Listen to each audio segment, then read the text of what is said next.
कि मात्र 12,500 वोट का डिफरेंस था आदरणीय तेजस्वी यादव और नीतीश कुमार जी में। अगर तेजस्वी यादव जी उस समय हमारे नेता को उप मुख्यमंत्री मान लिए रहते तो आज इस राज्य का मुख्यमंत्री तेजस्वी यादव होते। हम 17 सीट में कांग्रेस पार्टी से ज़्यादा वोट उत्तर प्रदेश में लाए, 60 सीट में लड़ने के लिए। 60 सीट में जीत हार जो है वीआईपी का बहुत बड़ा अहम रोल होगा। चिराग पासवान जी किसके कहने पे चुनाव लड़े, किसके कहने पे क्या किए, और नीतीश कुमार जी हमेशा आरक्षण निषाद समाज को मिले उसके लिए हमेशा उन्होंने लड़ाई भी लड़ा है। जो निषाद आरक्षण लागू करेगा वो देश में राज करेगा। दिल्ली की गद्दी में किसी को बैठना है तो उस समय आरक्षण को लागू करना पड़ेगा। 9.65% मल्लाहों की आबादी स्पष्ट रूप से दिखाया गया। यादव समाज में जो है एक साथ उसको जोड़ दिया गया, एक साथ दिखा दिया गया। तो 2024 की ये महाभारत की लड़ाई है। कोई हम केंद्र से जो है भीख नहीं मांग रहे हैं, ये अधिकार है। उस बेटी रोटी के संबंध को कौन तोड़ने वाला होता है, कौन तोड़ देगा। कि हमारा कोई गठबंधन से जो है, हमारा गठबंधन होगा तो उसमें लटबंधन नहीं होगा। निषाद आरक्षण की लड़ाई जो है 2014 से आज हमारे नेता लड़ रहे हैं। जातीय जनगणना से जो है सरकारी पैसा का दुरुपयोग होगा तो इसमें दुरुपयोग वाली बात नहीं है। क्या है नहीं है, बिहार का पूरा पोस्टमार्टम हो चुका है। भिन्न भिन्न दुनिया में शादी ब्याह हो नहीं रहा है, सहनी में शादी नहीं हो रहा है। योगदान जो है सरकार बनाने में और बिगाड़ने में बहुत बड़ा योगदान है। निषाद समाज जो है गरीब का गरीब रह गया, अमीर जो है अमीर होते चला गया।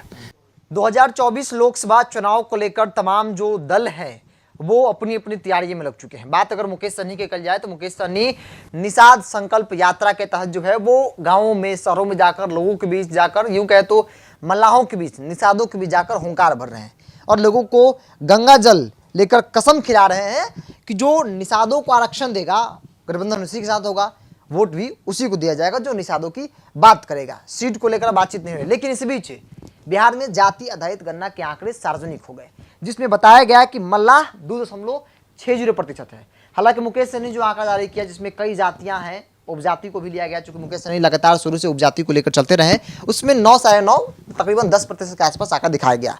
अब सवाल है कि मुकेश सहनी की रणनीति क्या है, क्योंकि अब तक मुकेश सहनी 14%, 13%, 15% पर दावा करते रहे। हम बात करेंगे मांझी चिराग पर भी, लेकिन बातचीत करने के लिए मेरे साथ है पार्टी के राष्ट्रीय प्रवक्ता देवज्योति जी।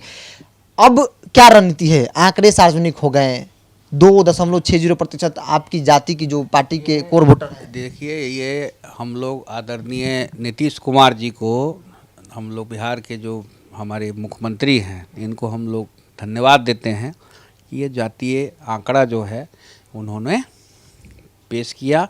और हमारे नेता आदरणीय सन ऑफ मल्लाह मुकेश सहनी जी का ये मांग भी था। पिछले 4 साल से हम लोग, करीब 3.5 साल से हम लोग मांग रहे थे, यहाँ तक कि हम लोग इस जातीय जनगणना में अगर पैसा खर्च करने में अगर सरकार को कहीं से कमी आ रही है, अगर कुछ प्रॉब्लम हो रहा है, तो उसके लिए हमारे नेता ने कहा था कि पार्टी के तरफ से हम लोग 5 करोड़ रुपया सरकार के योगदान में सरकार दे सकते हैं। अगर पैसा, अगर लोगों को लग रहा था कि जातीय जनगणना से जो है सरकारी पैसा का दुरुपयोग होगा तो इसमें दुरुपयोग वाली बात नहीं है। आज के दिन में सारा चीज़, दूध का दूध, पानी का पानी, सारा चीज़ आपके सामने, आंकड़ा जो है, ये आंकड़ा सामने लोगों के सामने आ चुका है कि अति पिछड़ा और किस तरह से किसकी जनसंख्या है, क्या है नहीं है, बिहार का पूरा पोस्टमार्टम हो चुका है।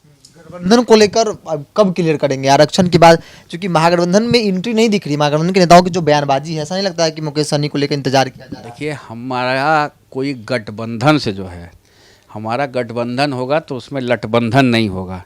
हमारा प्राथमिकता आज के दिन में निषाद आरक्षण है। निषाद आरक्षण की लड़ाई जो है 2014 से आज हमारे नेता लड़ रहे हैं और 2023 में आज हम लोग आके पहुंच गए हैं। तो 2024 की ये महाभारत की लड़ाई है। तो महाभारत की लड़ाई में कोई हम नया आरक्षण नहीं मांग रहे हैं। ये आरक्षण बाबा भीमराव अंबेडकर साहब द्वारा जो 1948 में जो दिया गया, उसमें दिल्ली और बंगाल में लागू किया गया, उत्तर प्रदेश, बिहार, झारखंड में लागू नहीं किया गया। तो इसको इम्प्लीमेंट करना है। इसमें ऐसा नहीं है कि आरक्षण पार्लियामेंट में जाएगा और जो आरक्षण के लिए नया संविधान बनेगा, ये संविधान में पहले से दिया हुआ है, उसको आपको देना है। देना का मतलब है कि कोई हम केंद्र से जो है भीख नहीं मांग रहे हैं, ये अधिकार है। क्योंकि दिल्ली बंगाल में आपने लागू किया, झारखंड बिहार उत्तर प्रदेश में आपने लागू नहीं किया, तो उसको इम्प्लीमेंट करना है। तो राष्ट्रपति महोदय के यहाँ जाएगा, वो गजट अपना निकालेंगे, अपना लोगों को इम्प्लीमेंट हो जाएगा उसमें। 2020 के चुनाव को अगर याद करते हैं, इस वक्त आप लोग महागठबंधन में थे, उस वक्त चर्चा थी कि मुकेश सहनी बाकायदा इस बात को कहा भी कि भाई जो डील था वो नहीं हो पाया। चर्चा इस बात की थी कि डिप्टी सीएम को लेकर आप लोग मांग कर रहे थे। उस वक्त आप लोग कह रहे हैं कि भाई 14%, 12%, 13% आप लोग की आबादी है, लेकिन जो आंकड़ा बिहार सरकार ने जारी किए, गन्ना रिपोर्ट जो आंकड़ा है उसमें 2 कुछ % ही दिखाया गया। तो अब क्या स्टैंड है? अभी वही मांग डिमांड है कि भाई डिप्टी सीएम, 4-5 लोकसभा, 7 लोकसभा, क्योंकि आपसे बड़ी आबादी जो है पासवानों की है, कुशवाहा की है, मांझी की है। फ्रंट पेज जैकेट का विज्ञापन छपा, 3 दिन पहले ही छापा गया। उसमें 9.65% मल्लाहों की आबादी स्पष्ट रूप से दिखाया गया। यादव समाज में जो है एक साथ उसको जोड़ दिया गया, एक साथ दिखा दिया गया। हम लोगों को कोई एतराज़ नहीं है। मुसलमान भाइयों को जो है उसको भी थोड़ा बहुत अलग आंकड़ा थोड़ा किया गया, लेकिन एक साथ दिखा दिया गया। तो आप ये मुझे बताइए, नोनिया बिन बेलदार ये जो जाति है, ये मल्लाह जाति का ही उपजाति है, तो इसको अलग से आप काउंट कर रहे हैं। और काउंट कहीं से भी कीजिएगा तो 2 + 2 4 ना होगा, 3 + 3 6 ना होगा, 4 + 4 8 ना होगा। तो उसमें तो 9.6% दिखिए गया टोटल। आप अलग से कर दिए, मल्लाह को आपने लिख दिया कि 2.6% है, लेकिन आप सारे उपजातियों को देख लीजिए, 0.8%, 0.6%, 1%, 1.5% सब मिला के 9.6% उसका आंकड़ा। तो front page jacket, Dainik Bhaskar अखबार में फ्रंट पेज जैकेट में आप देखे भी होंगे कि फ्रंट पेज विज्ञापन जो है पूरे बिहार में छपा है। इस बात को मानते हैं कि नीतीश कुमार ने तोड़ दिया है अलग अलग जातियों में? देखिए, तोड़ने की बात नहीं है। मल्लाह जाति को कौन तोड़ने वाला है? अति पिछड़ा जाति है। आज तक जो है लोगों ने मल्लाह जाति को ठगा, लेकिन हम फिर से बोल रहे हैं 2 + 1 3 होता है, 3 + 2 5 होता है। आंकड़ा आ गया उसमें 9.6%। अब कोई जाके बोले बेटी रोटी का संबंध है, जो उपजाति को भी अगर आप अलग से लिख रहे हैं 1%, 1.5%, 2%, तो उसमें तो निषादों का बेटी रोटी से भी संबंध है। तो उस बेटी रोटी के संबंध को कौन तोड़ने वाला होता है? कौन तोड़ देगा? शादी ब्याह हो रहा है, सब कुछ हो रहा है। भिन्न भिन्नदार दुनिया में शादी ब्याह हो नहीं रहा है, सहनी में शादी नहीं हो रहा है, हो ही रहा है शादी। तो इस चीज़ को तोड़ने का कोई तोड़ ही नहीं सकता है। आप कुछ भी लिख दीजिएगा, लेकिन सामने आंकड़ा आ गया ना, गिनती हो गया ना, उसका गिनती जो है स्पष्ट रूप से गिनती हो गया कि 0.1% ये जाती हैं, 0.8% ये जाती हैं, 1.5% वो हैं, 2.5% ये हैं, 3% ये हैं। तो आज के दिन में मल्लाह जो है, मल्लाह का भी गिनती आज के दिन में स्वर्ण अक्षरों में भी लोग ले रहा है कि मल्लाह का भी जो है योगदान जो है सरकार बनाने में और बिगाड़ने में बहुत बड़ा योगदान है। सवाल जो काफ़ी चर्चा भी है कि यादवों की 14% आबादी अधिक बताई गई है, उसमें कई उपजाति को ही ले लिया जाए तो कई लोग हैं जिसमें रिश्ता, जैसे आपने कहा कि बेटी रोटी का रिश्ता उसमें नहीं होता है, लेकिन आप लोगों में होता है। आप लोगों को बांट दिया गया, उन लोगों को एकजुट दिखाया गया कि भाई 14 कुछ % यादव है। तो मुझे तो उतना पता नहीं है, लेकिन यादव में तो हम जानते हैं कि यादव में गरेड़ी जात भी है, कृष्णौट भी हैं, कोई गोप लिखते हैं, बहुत सारी जाति हैं, लेकिन उन लोग को एक साथ कैलकुलेट करके जोड़ के दिखाया गया। तो हम लोग का कोई ऐतराज़ नहीं है। कैलकुलेशन होता है, उस कैलकुलेशन में भी आज के दिन में हम 10% की आंकड़ा को चुने का पहुंच चुके हैं, 10% में। तो आज 10% जो है, जिस तरह से आज 10% का आबादी हमारे साथ है, उस तरह से अगर दिल्ली की गद्दी में किसी को बैठना है तो उस समय आरक्षण को लागू करना पड़ेगा।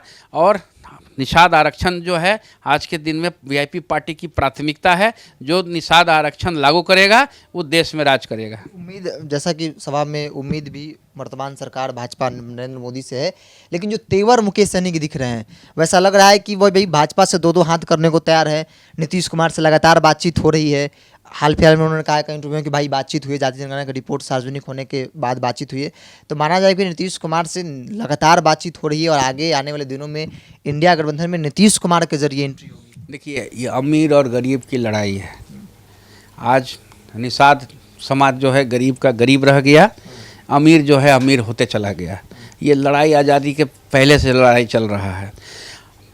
निषाद आरक्षण जिस समय 2020 का चुनाव हुआ, 2020 की चुनाव में आदरणीय नीतीश कुमार जी ने अनुशंसा किया केंद्र को कि इनको एससी और एसटी में जो है निषाद भाई बहनों को अपना हम लोग दर्जा दे दे। 2020 पार कर गया। 2020 में हम लोग किसके साथ थे? एनडीए के साथ थे।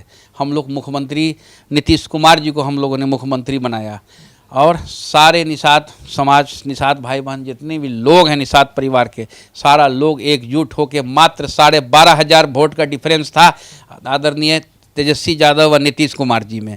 अगर तेजस्वी यादव जी उस समय हमारे नेता को उप मुख्यमंत्री मान लिए रहते तो आज इस राज्य का मुख्यमंत्री तेजस्वी यादव होते। ये आंकड़ा जो बता रहे हैं, जिस तरह से वोट का जो है कांटे की लड़ाई थी 20 की चुनाव में, 2022 में आ जाइए। 2022 में आज हम उत्तर प्रदेश में चुनाव लड़ने गए। उत्तर प्रदेश में हमारा गठबंधन बिहार में था भारतीय जनता पार्टी के साथ, हमारा गठबंधन उत्तर प्रदेश में नहीं था। हमारी पार्टी जो है स्वतंत्र थी वहाँ चुनाव लड़ने के लिए। हम लोगों ने 117 सीट में वहाँ सिंबल दिया, जिसमें से 53 सीट हमारा कंटेस्ट हम लोग 53 सीट में हम लोगों ने किया। बाकी सीट जहाँ जदयू लड़ रही थी वहाँ जदयू, जहाँ जदयू ने सिंबल दिया हम लोगों ने विड्रॉ किया। 2022 में इस देश के लोग कहते हैं कि सबसे शक्तिशाली मुख्यमंत्री हैं योगी आदित्यनाथ जी। उन्होंने 2022 में अनुशंसा किया लखनऊ में कि निषाद जाति को जो है आरक्षण के लिए हम अनुशंसा करते हैं। वो आज भी केंद्र के पास पड़ा हुआ है। 2022 में आज सबसे खुशी की बात है कि आज के दिन में कि हम 2018 का हमारा पार्टी, हम 17 सीट में कांग्रेस पार्टी से ज़्यादा वोट उत्तर प्रदेश में लाए। आंकड़ा है ये, कोई जिस तरह से जातीय जनगणना का आंकड़ा सरकार ने पेश किया उस तरह से इलेक्शन कमीशन के किताब में भी आंकड़ा है।